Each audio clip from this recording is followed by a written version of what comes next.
Mão na massa. E aí, como é que você tá? Bom, a partir dessa aula a gente vai começar um ciclo de aprendizado das práticas de engenharia de software que estão mais dentro do ciclo de vida que a gente está acostumado, né? Nas aulas anteriores, a gente viu a questão da gerência de configuração, gerência de projetos, que são atividades que acabam influenciando em todas as práticas que um desenvolvedor, um engenheiro de software executa.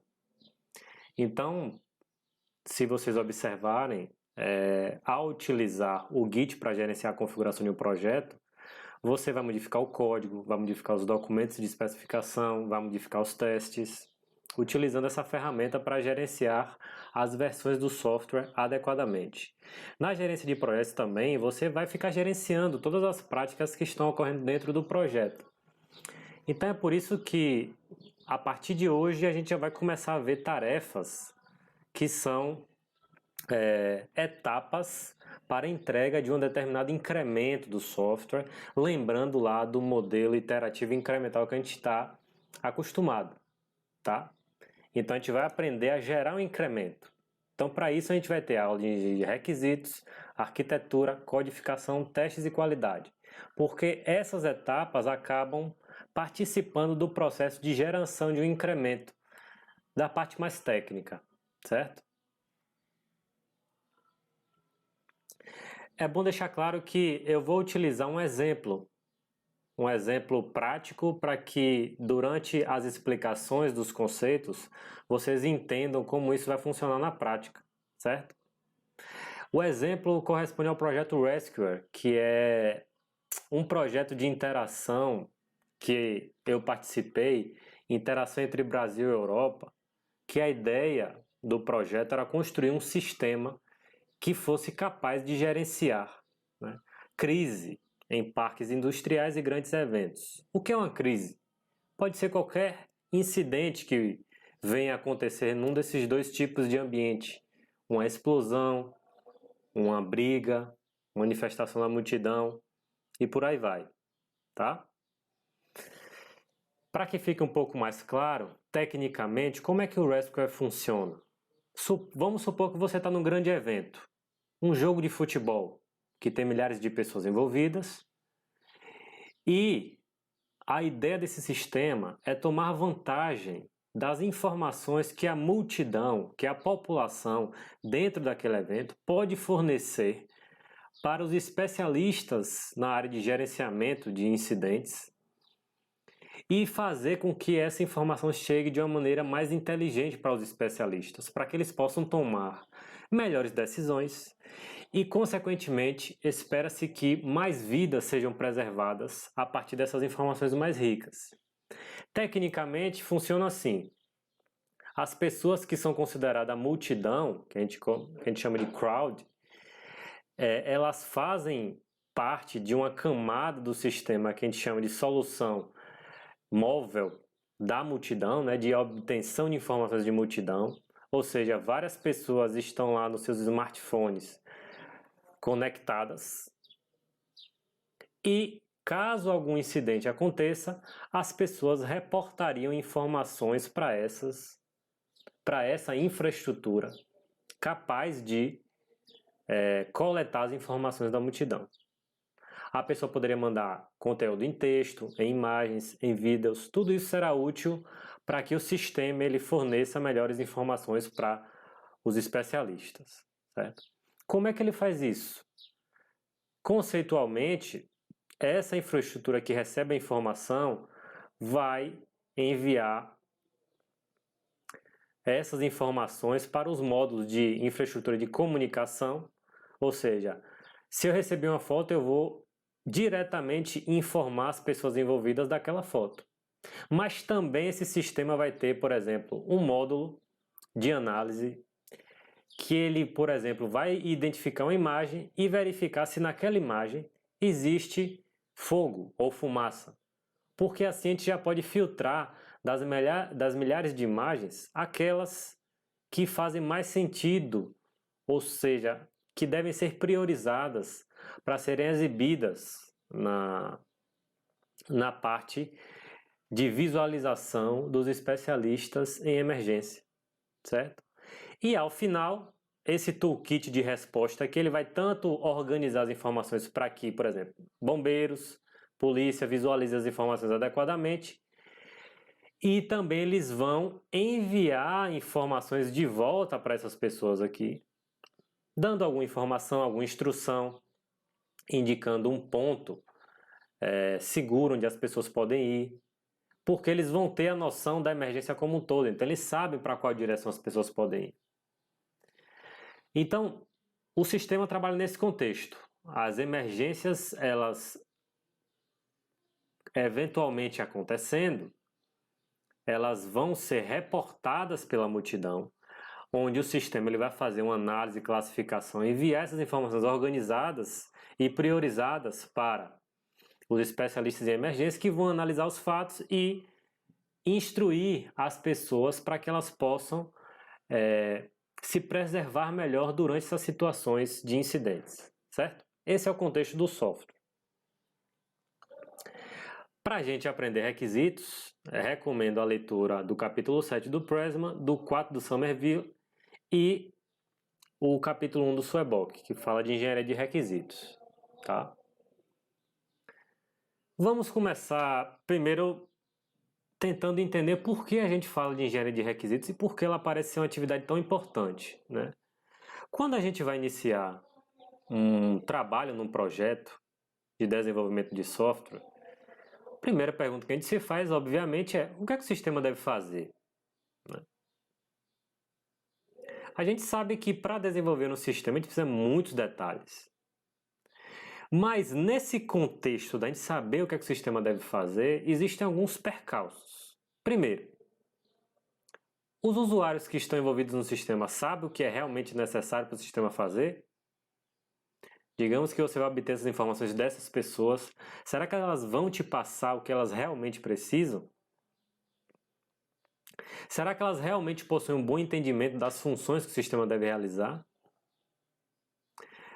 Mais ainda, vamos supor que elas sabem isso, mas será que elas sabem explicar o que elas realmente gostariam de ter no software? Nem sempre isso acontece. Então, por isso que a gente tem práticas que nos ajudam a identificar formas melhores de obter as informações e especificá-las para que o time de desenvolvimento tenha uma noção detalhada daquilo que deve ser entregue em um determinado incremento, uma determinada iteração. Essa forma de entendimento, essas funções, essas necessidades é o que a gente chama de requisitos, tá? Aqui eu até substituiria essa interrogação por uma exclamação. Nós precisamos entender quais são os requisitos do software, tá? O requisito nada mais é a descrição do que é que o software deve fazer, né? Em termos de serviços oferecidos, o que é que ele vai oferecer para as pessoas e restrições de funcionamento, principalmente. A gente tem uma determinada tarefa a ser cumprida, mas aquela tarefa ela tem regras específicas e é referente a essas regras que a gente chama de restrições de funcionamento. Ou que a gente também gosta de chamar de regras de negócio, né? De certa maneira são conceitos similares. A gente tem dois tipos de requisitos, os funcionais e não funcionais. Por que a gente precisa entender e separar isso? O requisito funcional é aquele mais tradicional, ou seja, corresponde ao requisito que diz qual funcionalidade o sistema deve ter, ou até que deve não ter, né? Quando a gente coloca uma restrição, a gente está dizendo, de certa forma, aquilo que o sistema não deve fazer. Então, o requisito funcional, como o próprio nome já diz, ele está associado à funcionalidade.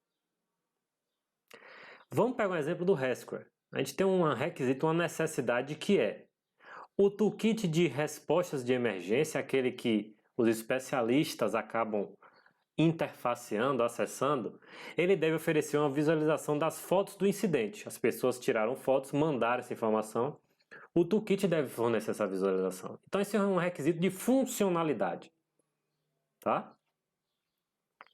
O requisito não funcional está associado a restrições, mas não seriam regras de negócio necessariamente, mas são restrições àquelas funções que o sistema deve oferecer. Eu já adianto que os requisitos não funcional estão relacionados à qualidade que o sistema deve ter. É uma restrição à funcionalidade e vou dizer o porquê. Tá? E é também comum que os requisitos não funcionais se apliquem ao sistema como um todo. Ele não está diretamente associado a uma determinada funcionalidade. Exemplo, o software deve ser escalável em relação ao número de dispositivos móveis envolvidos em uma situação de crise. Esse é um requisito não funcional. Eu acabei dizendo que requisitos não funcionais estão associados a uma determinada qualidade. Qual qualidade esse requisito funcional que eu dei de exemplo está falando? O software deve ser escalável. Isso não é uma funcionalidade. Isso é uma restrição do sistema perante esse requisito que foi demandado. Ou seja, se o software não for escalável, para mim não serve. Então, eu estou criando uma restrição para o meu sistema funcionar. De certa forma, eu estou criando uma qualidade que ele deve atingir. Ele deve ser escalável em relação ao número de dispositivos. Eu vou até traduzir. O que é que isso significa? Ele deve escalar para um determinado número de utilização simultânea. Por exemplo, numa situação de emergência, num evento grande, eu espero que o meu sistema, vamos colocar aí o Maracanã, por exemplo, um jogo no Maracanã. Meu sistema deve suportar uma escalabilidade de 50k usuários, 50 mil usuários, enviando informações para a nossa infraestrutura. Se nós pegarmos, por exemplo, o SIGA-A da UFRB, onde a gente tem frequentemente demandas nas épocas de matrícula muito altas, o SIGA-A também deve atender um requisito não funcional de ser escalável. Tá? Então, essa é a diferença entre requisito funcional e não funcional. Requisito não funcional, requisito funcional, funcionalidade.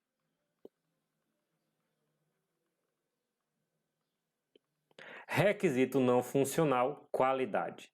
É muito importante que a gente comece a associar requisitos não funcionais como aspectos de qualidade do nosso sistema, restrições às funcionalidades, porque isso vai ser muito importante para a arquitetura. O que é mais importante especificar? O requisito funcional ou não funcional? Os dois são importantes. Primeiro, você tem que saber, evidentemente, quais são as funcionalidades do seu sistema, óbvio. Mas segundo, você precisa saber qual é a qualidade que o seu sistema é esperado de ter para atender aos seus clientes, aos seus usuários. E é isso que a gente vai utilizar, são os requisitos não funcionais que a gente vai utilizar como base para criação e definição da nossa arquitetura de software. Então guarda isso aí, que a gente vai utilizar logo nas próximas aulas.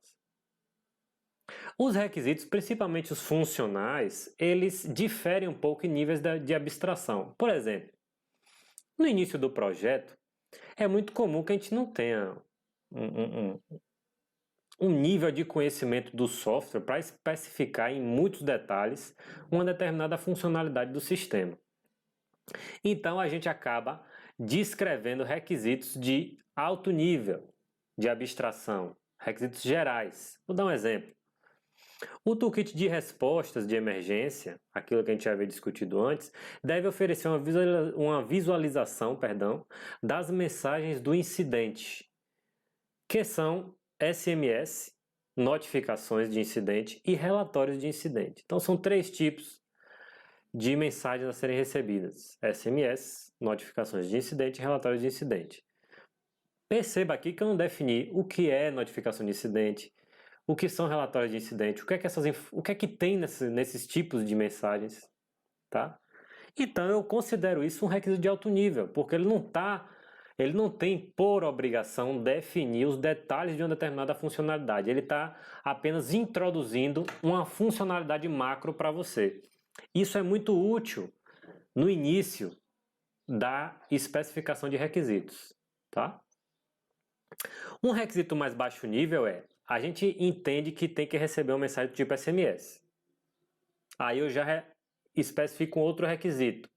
O sistema Rescuer deve ser capaz de enviar e receber SMS contendo informações de timestamp. Para quem não conhece, timestamp é aquelas informações de tempo, né? Onde a gente tem um tipo de dado que ele guarda a data e hora de um determinado acontecimento. Quando receber um SMS, o sistema deve retornar uma mensagem como feedback para o usuário. Recebi, por exemplo. Então, aqui eu já estou detalhando mais um pouco. Não está totalmente detalhado. Então, isso aqui é uma falha nesse requisito, que a gente vai discutir falhas em requisitos depois.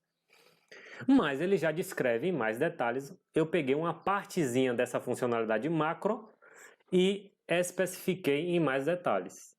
O processo de detalhamento ele pode ser refinado ao longo do tempo. Então, talvez por isso esse requisito não tenha sido especificado ainda, tá? Em maior nível de detalhes, perdão. Quando a gente está coletando requisitos, quais são os problemas que podem acontecer, né? Primeiro, quando a gente está trabalhando com cliente, é uma luta a gente levantar requisitos de cliente, ainda mais daquelas pessoas que não estão associadas ao mundo do desenvolvimento de software, né? Pessoas que não são da área de software. Então elas têm um pouco de dificuldade em transmitir as necessidades delas para o nosso entendimento. Segundo, existe uma dificuldade em encontrar informação e entender a informação levantada.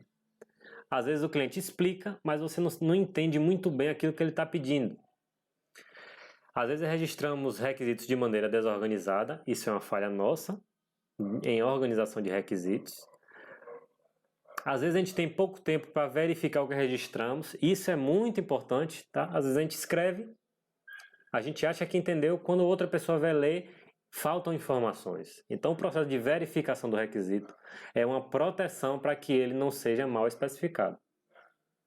Modificações nos controlam ao invés de controlarmos as modificações. O cliente fica pedindo modificações toda hora e nós não sabemos como nos comportar perante essas mudanças.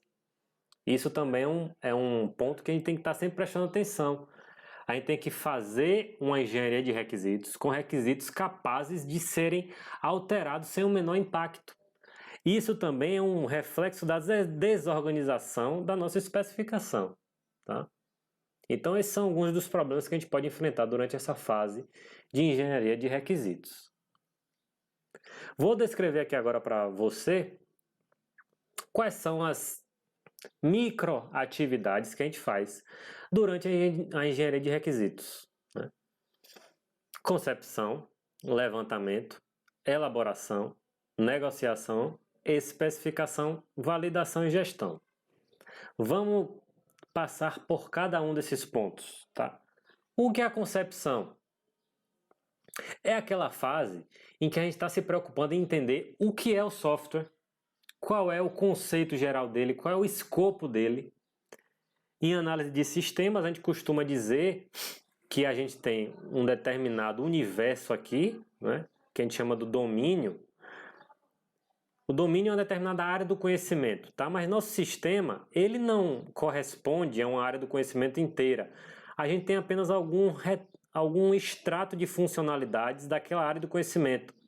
Por exemplo, a gente está desenvolvendo um software como Uber, que é aplicativo para transporte. O Uber não traduz os requisitos de todos os aplicativos de transporte possíveis, tá? Então,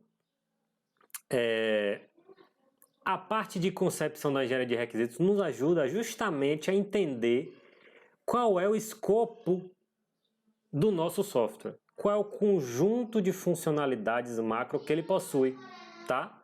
Para que depois que a gente faça essa concepção, a gente consiga fazer o detalhamento. Eu sei que ficou um pouquinho próximo de mim aqui essa escrita, mas eu espero que vocês tenham conseguido visualizar, tá? Então, nessa fase de concepção do software, é muito importante que a gente consiga acessar artefatos ou pessoas que tenham informações-chave para que a gente consiga entender esse contexto que a gente chama de escopo do projeto. Tá? Ou seja, a concepção, a fase de concepção na engenharia de requisitos nos ajuda a entender o escopo de funcionalidade do nosso sistema. A quem nós vamos apelar ou ao que nós vamos apelar para entender isso? Aos stakeholders, que podem ser usuários, vou entrar em mais detalhes das fontes de informação, mas já adianto, clientes, etc. Documentos já existentes, que você pode ter uma documentação que vai descrever um monte de funcionalidades do seu sistema, então vai lhe ajudar a entender o software já de cara, tá? Ou o software já existente, né? Se você tem um software de referência para poder compará-lo e entender o que você quer daquele software para o seu contexto, já é muito importante, tá?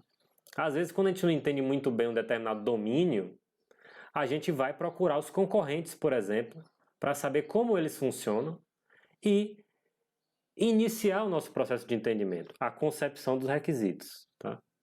No projeto Resquare, a gente tinha, por exemplo, documentos. O documento de visão geral do projeto, eles nos dava já uma visão do escopo que ia ser trabalhado. Tá? A gente precisou fazer um detalhamento, uma concepção inicial a partir desse documento, mas esse documento já serviu como ponto de partida. Na parte de levantamento, aí você já vai... Uma vez que você tem o escopo montado, o que é o escopo montado? Você pode acabar anotando aspectos gerais, funcionalidades macro do seu sistema, tá? Durante o processo de concepção e entrevistar os seus clientes ou usuários para obter uma ideia geral do que é o software. E depois que você tiver esse entendimento geral, você vai registrar isso. Não precisa ter uma organização inicialmente. Você organiza da forma que você achar mais adequado, mas você vai utilizar os registros da fase de concepção, que não deve também demorar muito tempo, para que você faça o levantamento das informações. É aqui que vai acontecer o detalhamento, certo? Então é aqui que você vai começar a perguntar, uma vez que você entende o escopo, ó, eu tenho uma funcionalidade macro A, B, C e D, aparentemente. E aqui eu posso ter outras coisas que eu ainda não sei e o cliente pode me dizer. Beleza.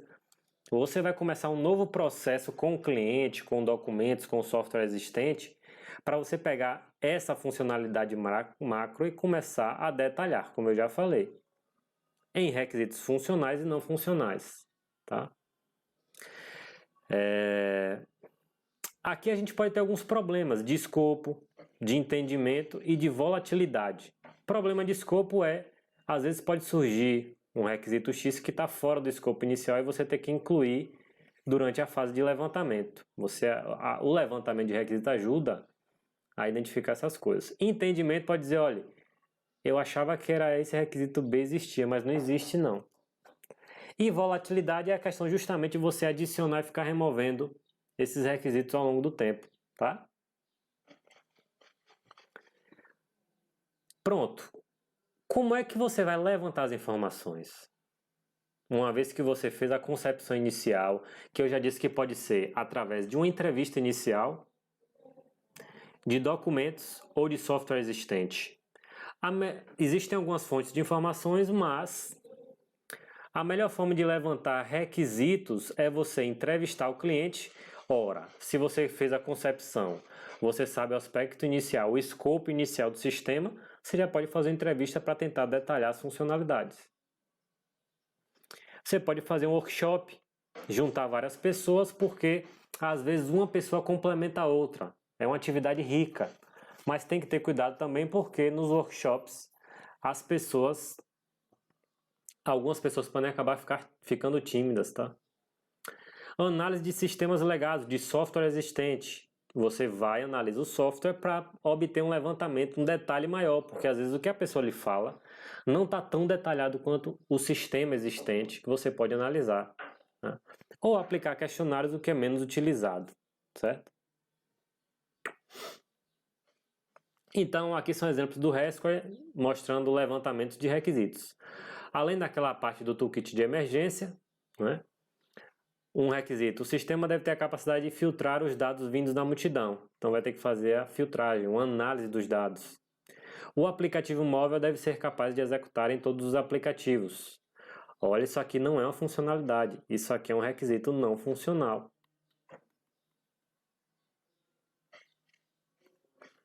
Que a gente chama de portabilidade. A capacidade de um software poder executar em diferentes ambientes, em ser portado para diferentes ambientes. Tá? Elaboração, essa é a terceira fase, onde a gente vai expandir aquelas informações e refiná-las.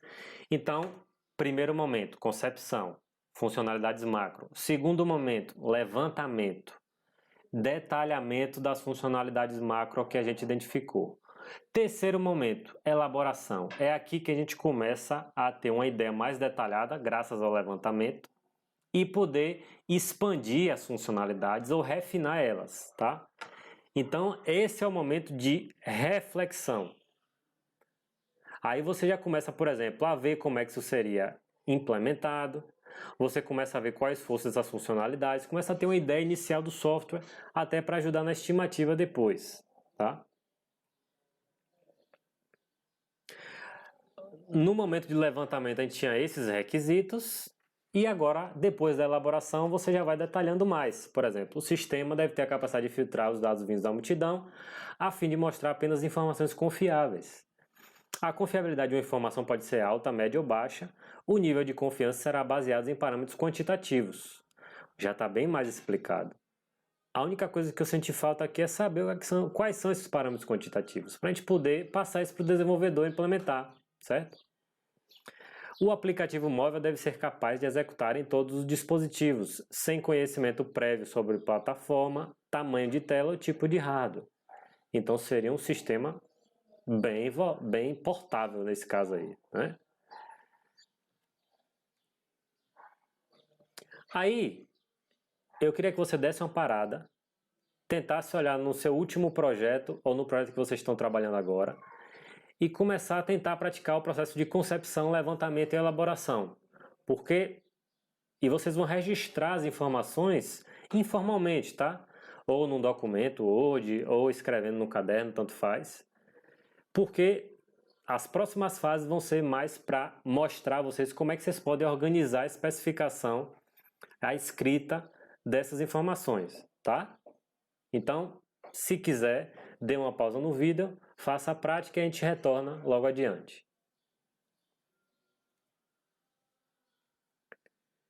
Depois que a gente faz essas três fases iniciais, a gente vai fazer a parte de negociação. Ora, se a gente já tem o requisito detalhado, a gente já consegue negociar com o cliente aquilo que pode ser incluído ou não dentro do escopo de desenvolvimento do software. A gente pode conversar com o cliente para modificar um requisito, que às vezes não está adequado, para remover ou adicionar, para tirar dúvidas, para obter mais informações, tá?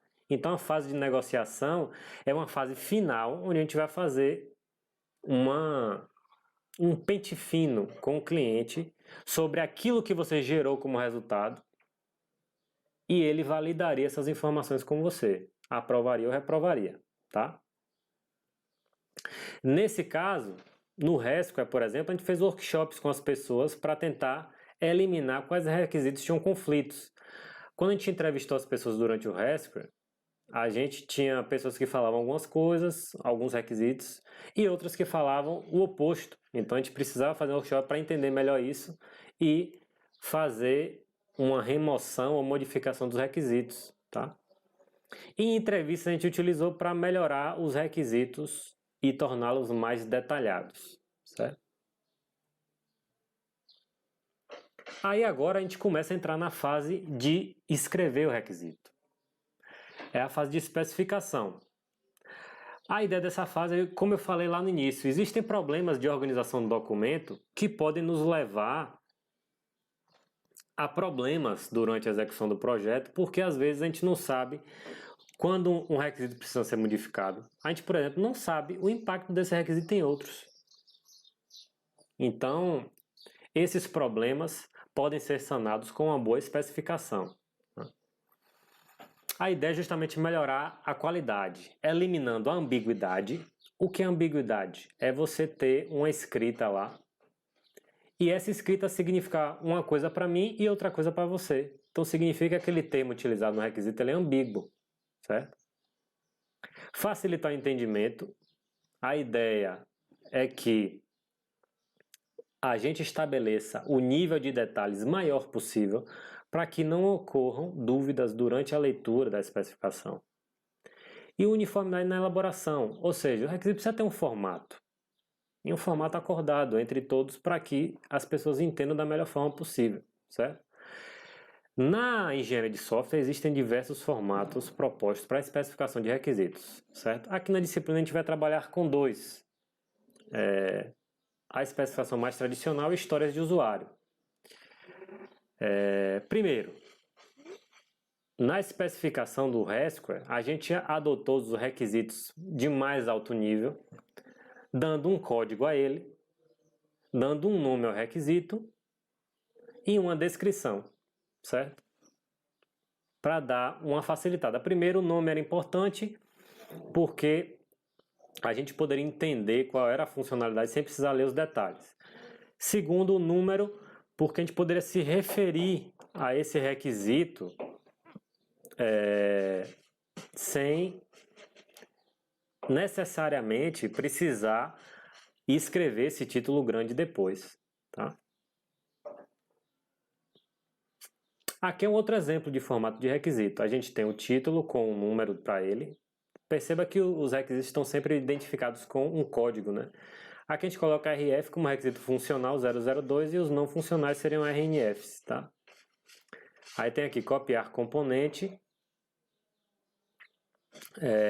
A gente tem a descrição. Eu coloquei aqui como nome, como caso de uso. Aí o caso de uso permite que o usuário copie um componente do cadastro de componente do sistema, ou seja, copia o componente de onde ele estava e manda a cópia para a área de transferência. A gente tem uma prioridade para saber se aquele requisito é importante ou não. A gente tem entradas e pré-condições, ou seja, para eu executar essa funcionalidade no sistema, eu preciso que alguma restrição seja atendida. Essa restrição seriam as entradas e pré-condições, tá? E após eu executar aquela tarefa, algumas condições são esperadas de serem atendidas, essas restrições seriam saídas e pós-condições, tá? Essa é uma outra proposta de especificação. E você tem também outra proposta que seria a especificação de caso de uso. Caso de uso, ele é muito utilizado porque ele traz uma definição bem detalhada sobre uma determinada funcionalidade. Você teria, mais uma vez, o código, o nome do caso de uso, uma descrição inicial dele, tá? Aqui é mostrando também os atores do caso de uso, ou seja, a pessoa, o papel que vai executar aquela atividade no sistema. Pré e pós-condições, nem sempre vão ter pré e pós-condições, tá? Aí você preenche se for necessário. E aqui são questões de caso de uso que eu vou deixar suspensas, não vou entrar em detalhes sobre o que é includes e extends, mas quem faz análise de sistemas tem um conhecimento melhor sobre a especificação de caso de uso, tá? Qualquer coisa vocês podem acessar o vídeo no YouTube correspondente à aula de caso de uso para análise de sistemas, se vocês vão obter maiores detalhes. E o que é mais legal do caso de uso é isso aqui, ó, os passos. Você tem a ação que é executada nas funcionalidades, que uma funcionalidade geralmente é uma sequência de ações, né? E às vezes também é colocado, às vezes é só os passos, tá? Mas às vezes também para cada ação tem uma resposta do sistema. Aí você vai colocando ação e resposta. Isso vai facilitar bastante a vida do desenvolvedor na hora da implementação, tá? Ele não vai precisar ficar buscando detalhes ou tirando detalhes da cabeça dele para implementar. E aí, como é que ficaria no seu projeto? Você poderia usar aquele requisito de alto nível, você utilizaria o segundo exemplo, ou você utilizaria a especificação do caso de uso, com os passos bem definidos? Então, cabe a decisão, tá? Apenas deixando bem claro que o que é mais importante de tudo é você colocar os detalhes. Não importa o formato de especificação, você tem que detalhar o máximo possível aquela funcionalidade, porque senão isso vai causar problemas para você lá na frente. O desenvolvedor, o engenheiro de software pode acabar tentando fazer deduções da cabeça dele e acabar não sendo aquilo que o cliente espera, tá? Então, tente escolher ou até adaptar um desses formatos para a sua necessidade. Eu não gosto, eu não acho que esse campo é necessário. Eu vou remover ele. E crie um próprio formato, ou olhe na internet também outros exemplos de especificação de requisitos e manda a bala aí para o projeto, tá? Eu vou dar uma pausa aqui para que você possa praticar algumas especificações aí e depois a gente retorna, tá bom? Depois que você especificar, está na hora de verificar se aquilo que você escreveu faz sentido. Geralmente no processo de validação, não é você que vai revisar seu requisito. Você pode até fazer isso, mas o ideal é que seria outra pessoa, para ela avaliar primeiro a corretude. Aquilo que foi escrito realmente está correto? Faz sentido? Ambiguidade. Aquilo que foi escrito realmente está fácil de entender ou dá margem a diferentes interpretações? Eu vou voltar rapidinho aqui, ó, nesse requisito, copiar componente. Só daqui eu já vejo que o título já está ambíguo. Componente de quê? É um componente visual? É um componente para um determinado negócio? Então não está claro. Isso aqui já está ambíguo e deveria ser corrigido, melhor detalhado, certo? Completude. Está faltando alguma informação no requisito? Lembra daquele do REST que eu falei sobre parâmetros quantitativos?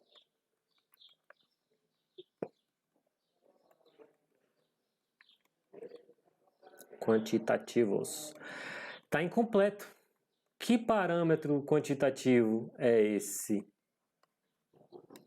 Né? Consistência. Verificar se o que está sendo dito num requisito não está sendo desfeito no outro. Então, a consistência é você analisar entre requisitos, né? Os outros também correspondem a isso. Mas esse fica mais nítido a necessidade de você olhar a harmonia entre os requisitos, tá? E descrição. Descrição não é descrição não, tá? É descrição com I mesmo.